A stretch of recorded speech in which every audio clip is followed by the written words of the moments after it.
Al Capone was not just a gangster. He was a system, a shadow government running parallel to the United States during Prohibition. Bullets couldn't touch him, witnesses wouldn't speak, police were bought, judges were pressured, and politicians looked the other way. For years, the FBI, local police, and federal agents chased Al Capone, and failed. They knew who he was. They knew what he did. They even knew who died because of him.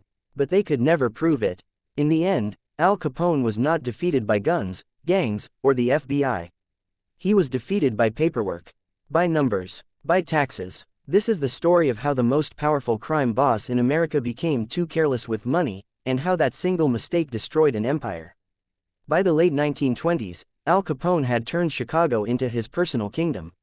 Bootlegging, gambling, prostitution, protection rackets, every major illegal operation flowed upward to Capone. His organization earned tens of millions of dollars a year, an unimaginable sum at the time. Entire neighborhoods survived on his money. Capone didn't hide in the shadows. He lived openly. Lavish hotels, luxury suites, armored Cadillacs, public appearances, and yet, no one could arrest him. Why? Because Al Capone never pulled the trigger himself. Every act of violence was outsourced. Orders passed through layers of trusted lieutenants. The men who carried out the killings were loyal, paid well, and terrified.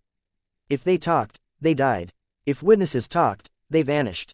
Police officers were compromised. Some were on Capone's payroll. Others were simply too afraid. Chicago's local justice system was paralyzed. The FBI watched. They followed. They listened. But watching is not the same as proving. At this time, the FBI was still young, underdeveloped, and limited by law. They had no wiretapping authority, no financial surveillance systems, no way to legally connect Capone to the crimes everyone knew he controlled. Every major massacre, every gang war, every body in the street, nothing could be pinned directly on him. To the public, Al Capone appeared untouchable. The federal frustration. Federal agents knew one thing clearly. Al Capone was guilty of everything, but provable for nothing. They tried intimidation. They tried surveillance. They tried flipping associates. Nothing worked. Capone was careful where violence was concerned. But money was everywhere. Cash flowed non-stop. Suitcases, envelopes, hidden safes. And that was the crack in the armor. While Capone avoided banks, checks, and official records, he could not avoid one fact. He lived like a king. Luxury homes, expensive cars, high-end clothing, constant spending. The question federal investigators began asking wasn't, who did he kill? It was, how is he paying for all this? Under U.S. law, income is taxable, legal or illegal. If you earn it, you owe taxes on it. Capone didn't file proper tax returns. He didn't report income. He didn't explain expenses. To him, taxes were irrelevant. He believed violence and power solved all problems. He was wrong. Follow the money. The government changed strategy. They stopped chasing blood. They chased numbers. Treasury agents quietly reconstructed Capone's lifestyle. They documented spending. They tracked witnesses who had handled cash. They followed patterns, not crimes. Capone made a critical mistake. He assumed that without paperwork, there was no proof. But the government didn't need bank statements. They needed math. If a man spends far more than any legal income could explain, that itself becomes evidence. Every luxury purchase became a liability. Every lavish night out became a line item. Capone laughed at murder charges. But tax law was silent, slow, and lethal. He never saw it coming. The beginning of the end. By the time Capone realized the government wasn't chasing his guns, but his money, it was already too late. He had built an empire designed to survive violence. He had not built one designed to survive accountants. This wasn't a street war anymore. It was a courtroom war. And for the first time in his life, Al Capone was facing an enemy he could not intimidate, bribe, or kill. The tax trap closes in. Al Capone believed power was protection. For years, that belief had proven true. Police raids failed. Witnesses disappeared. Cases collapsed before reaching court. But tax law worked differently. It did not care about fear. It did not care about reputation. It only cared about numbers that did not add up. Federal investigators began quietly building a financial profile of Al Capone. Not from banks, not from signed documents, but from life itself. They observed how he lived, where he stayed, what he owned, what he spent. Luxury hotels became evidence. Custom-tailored suits became evidence.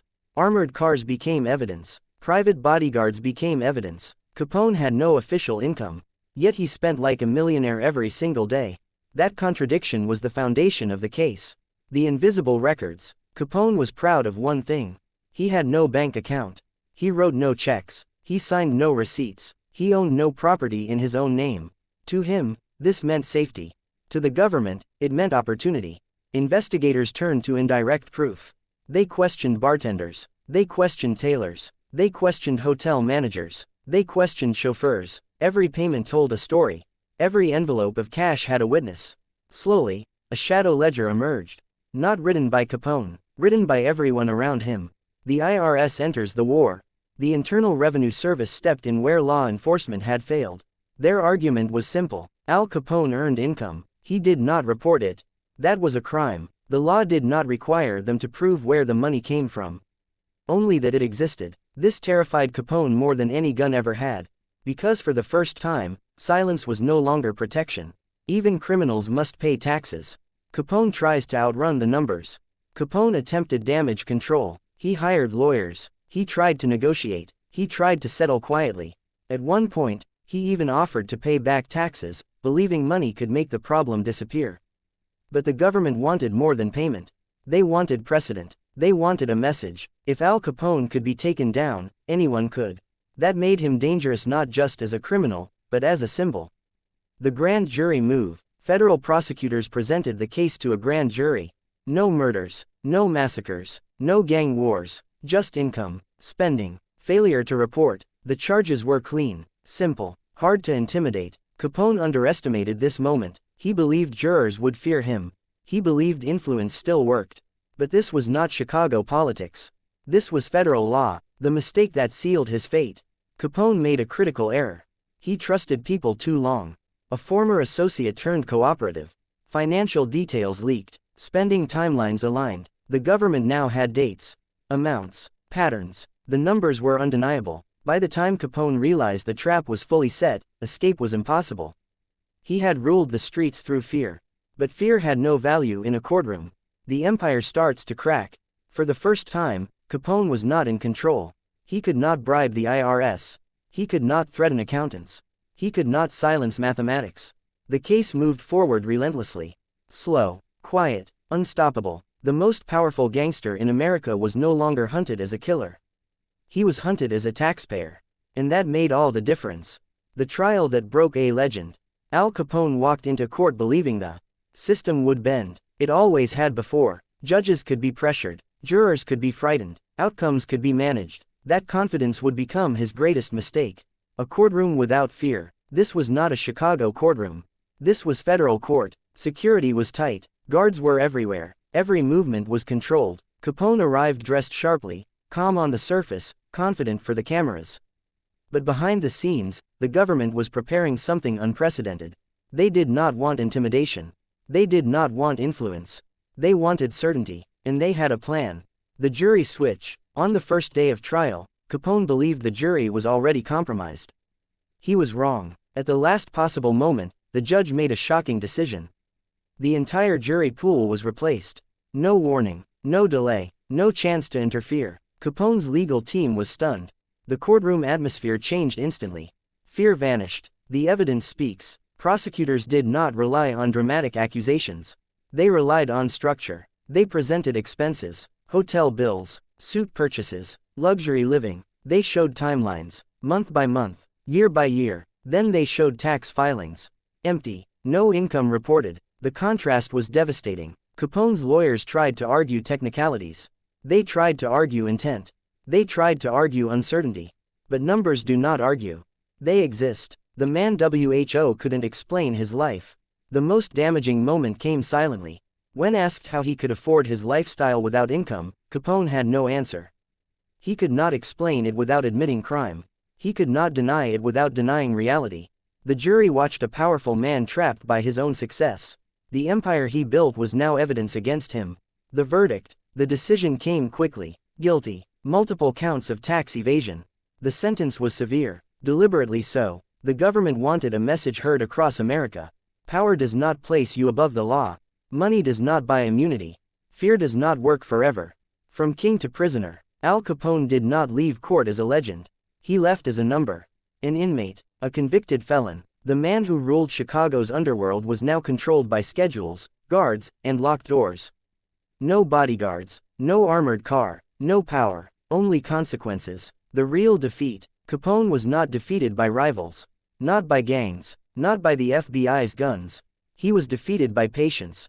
By paperwork. By the quiet precision of the law. The lesson was brutal and permanent. Crime can hide in shadows. But money leaves footprints, and those footprints never disappear. The fall, the cell, and the silence final. Al Capone entered prison as the most famous criminal in America. He would leave it as a broken man. From power to prison number. After sentencing, Capone was transferred to federal prison. At first, he believed prison would be manageable. Money had solved every problem before. Influence had always opened doors. Fear had always protected him. But this time, nothing worked. He was no longer Scarface. No longer a boss. No longer untouchable. He was simply inmate 85. Life behind bars. In the early months, Capone tried to maintain control. He spoke confidently. He expected favors. He assumed guards could be influenced. They could not. Federal prisons were different. Rules were strict. Isolation was real. Discipline was absolute. There were no meetings. No orders. No loyal soldiers waiting outside his cell. Only routine. Wake up. Count. Work. Silence. Transfer to Alcatraz. The government wanted to make an example. Capone was transferred to Alcatraz. This was not punishment. It was elimination. Alcatraz was designed to destroy influence. No communication. No favors. No hierarchy. Every inmate was equal. And Capone hated it. The beginning of the end. Inside Alcatraz, something changed. Capone's health began to fail. Years of untreated syphilis started attacking his nervous system. His memory weakened. His focus collapsed. His behavior became erratic. The man once known for sharp instincts now struggled to follow simple instructions. Guards noticed it first, then doctors, then everyone. From fear to pity, Capone was no longer feared. He was pitied. He talked to himself. He became confused. He played banjo alone in the prison band, separated from other inmates. The most powerful gangster in American history now spent his days counting steps and repeating thoughts. His mind was leaving him. Release, but not freedom. Capone was eventually released early due to his deteriorating health. But freedom did not return his power. He went home to Florida. There were no headlines, no crowds, no empire waiting, only doctors, only caretakers, only decline, the silent death of a legend. In his final years, Capone had the mental capacity of a child. He could not remember his crimes. He could not understand his past. He could not recognize the fear his name once inspired. On January 25, 1947, Al Capone died quietly. No violence, no gunfire, no enemies, just silence. The true end of Al Capone. Al Capone did not fall in a gang war. He did not die in a shootout. He was not defeated by the FBI's weapons. He was defeated by time, by paper trails, by the slow, unstoppable weight of consequences. The empire vanished, the fear dissolved, the legend faded, and history was left with a warning. Power built on crime always collapses. It may take years, but it never survives forever.